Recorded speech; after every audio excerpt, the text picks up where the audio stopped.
안녕하세요. 겟세마네 동산에서 기도하신 후 체포되십니다. 오늘 본문은 누가복음 22장 39절에서 53절입니다. 39절. 예수께서 예루살렘 밖으로 나가 여느 때처럼 올리브산으로 가시자 제자들도 따라갔습니다. 올리브산의 남서쪽 등성이를 겟세마네 동산이라고 불렀습니다. 누가가 올리브산이라고만 밝힌 것은 겟세마네가 아람어이기 때문에 이방인 독자를 위한 배려에서 나온 것입니다. 여느 때처럼 습관을 따라 란 말은 자신의 소명에 따라 신실하게 전진하시는 모습을 보여줍니다. 이는 유다도 예수께서 이날 밤 이곳에 머무실 것을 알고 있었다는 사실을 말해주고 어떻게 유다와 성전 당국자들이 예수님을 잡을 수 있었는지를 설명해 줍니다. 40절. 그곳에 도착하자 예수께서 그들에게 말씀하셨습니다. 너희가 시험에 빠지지 않도록 기도하라.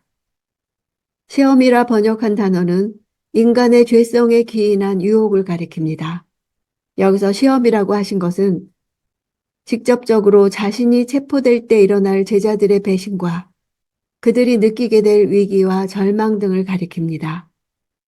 예수님은 제자들이 낙담하며 자신을 부인하는 시험에 빠지지 않도록 깨어 기도하기를 원하셨던 것입니다. 시험에 빠진다는 것은 죄의 영향권 아래에 들어간다는 뜻입니다. 성도를 쓰러뜨리기 위한 사탄의 시험을 스스로의 힘으로 감당하기란 너무나 벅찬 일입니다. 그 버거운 시험을 이길 수 있는 유일한 무기가 바로 기도입니다. 예수님 자신도 십자가를 앞에 두고 엄청난 갈등을 하셨습니다.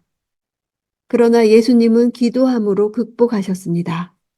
반면 제자들은 기도하지 않으므로 예수님을 부인하고 도망가는 시험에 빠졌습니다. 43절. 그때 하늘로부터 천사가 나타나 예수께 힘을 북돋아 드렸습니다.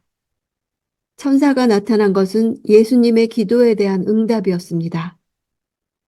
개인적으로 십자가 죽음이라는 고난의 잔이 옮겨지기를 원하셨지만 그래도 아버지의 뜻을 기다렸던 예수님께 하나님은 천사를 보내심으로써 끝까지 고난의 길을 잘 감당하도록 할 것이라는 자신의 뜻을 보여주셨습니다.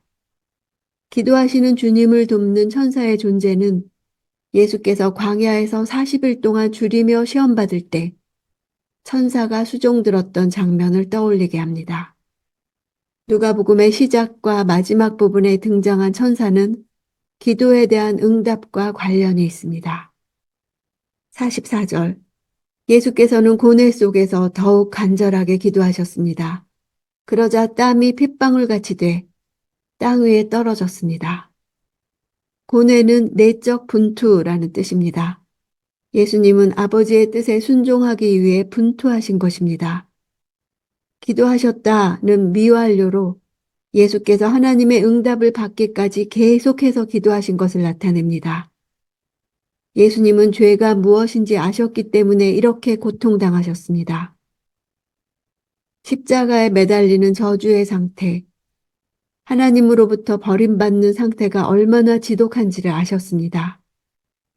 예수님의 땀이 핏방울같이 떨어졌다는 누가의 상세한 의학적 설명은 현대 연구에서 사실로 확인되었습니다. 극단적 스트레스와 공포 환경에서 엄청난 긴장이 주어졌을 때 모세혈관이 파괴되어 이런 현상이 가능한 것이 입증되었습니다. 46절. 예수께서 그들에게 말씀하셨습니다. 왜 자고 있느냐? 일어나 시험에 들지 않도록 기도하라. 일어난다는 단어를 죽은 자가 다시 일어나 생명을 얻는 부활을 묘사하는 데 쓴 단어로 썼습니다. 육체를 바로 일으켜 기도하라는 의미뿐 아니라 죽었던 자가 다시 일어나듯이 슬픔에 빠져 절망과 번민 속에서 영적으로 자고 있는 제자들에게 다시 마음을 새롭게 해서 기도함으로 앞으로 닥칠 고난에 대비하라고 이 단어를 썼습니다. 50절. 그러고는 그 중 하나가 대제사장의 종의 오른쪽 귀를 잘라버렸습니다.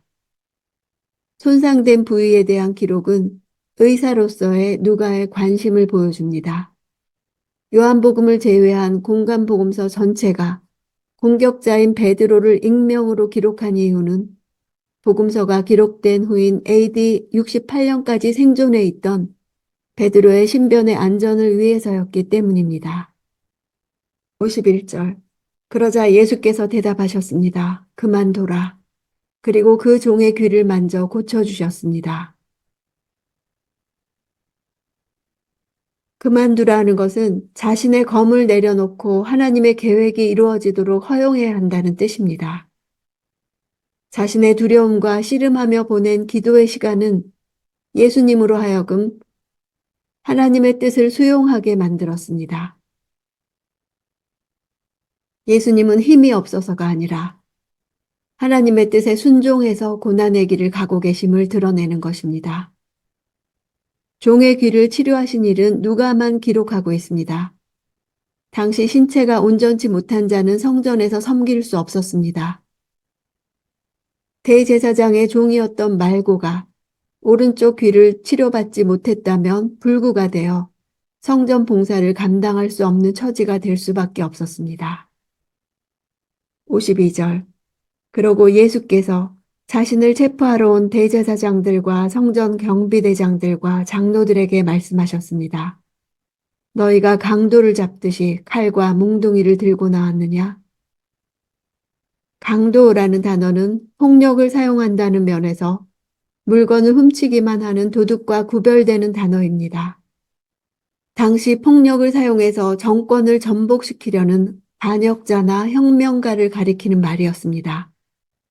그들은 반란의 자금을 대기 위해 폭력을 써서 적들을 죽이기도 했습니다. 53절. 내가 날마다 성전에서 너희와 함께 있었으나 너희는 내게 손도 대지 않았다. 그러나 지금은 너희 때요. 어둠이 기세를 부릴 때다. 때라는 단어는 호라입니다. 예수님이 잡히시는 때가 하나님의 구속사적 섭리 가운데 정해진 가장 적합한 때임을 말합니다. 온 세상의 죄를 담당할 유월절 어린 양으로서 죽기 위해 하나님이 정하신 바로 이때에야 비로소 체포되는 것입니다. 마치 사탄이 승리하는 것처럼 보이지만 사실은 하나님께서 구속사역을 이루시는 시간입니다. 겟세마네에서의 기도는 시험에 들지 않도록 기도하라 하는 명령으로 시작하고 마칩니다. 그리고 중심에는 예수께서 고뇌와 고통 가운데서 기도하시는 모습이 배열됩니다. 이 구조는 기도가 핵심인 것을 나타냅니다. 고뇌와 중압감으로 힘든 순간에 제자들이 모본으로 삼아야 할 기도는 예수님의 기도입니다. 광야에서 시험했던 사탄은 겟세마네에서도 예수님을 시험하지만 예수님은 기도로 사탄을 패배시키셨습니다. 예수께서 고뇌와 분투로 기도하신 모습처럼 우리도 슬픔과 낙심의 감정을 토해내며 기도해야 합니다. 예수께서도 통곡하셨으니 나도 통곡하면서 하나님께 나아갈 수 있는 것입니다. 하늘로부터 천사가 예수께 힘을 주는 장면은 기도하는 자녀의 고통을 하나님께서 결코 외면하지 않으심을 보여줍니다. 하나님께서 기도에 침묵하시는 것처럼 느껴질지라도 하나님의 침묵은 그분의 뜻이 확고함을 보여줄 뿐 자녀들의 기도에 무관심하신 것이 결코 아닙니다. 기도는 내 뜻을 관철시키려는 고집이 아니라 아버지의 뜻에 내 뜻을 복종시키는 치열한 격전지입니다. 사명과 순종은 그런 기도로만 감당할 수 있습니다.